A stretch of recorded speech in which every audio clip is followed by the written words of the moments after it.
रो रही होंगी। उसे तो हम ही को उठाना पड़ेगा।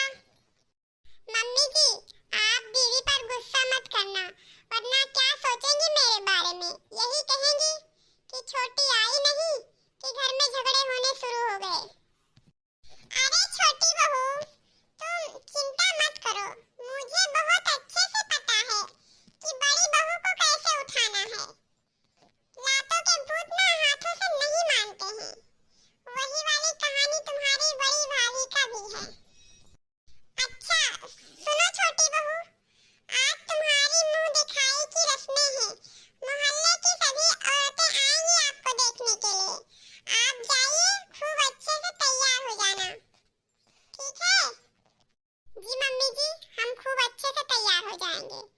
आपको शिकायतों की मौका नहीं देंगे।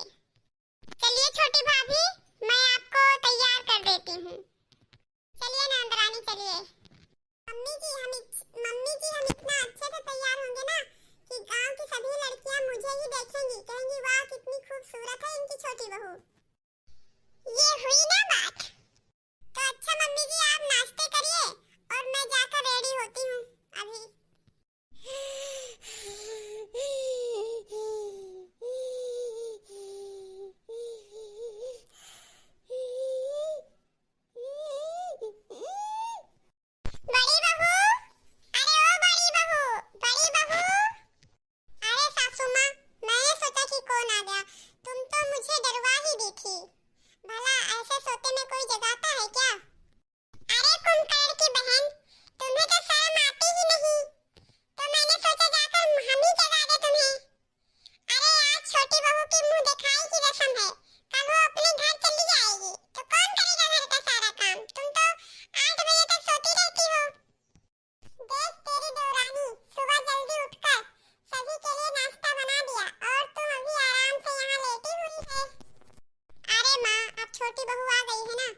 जी।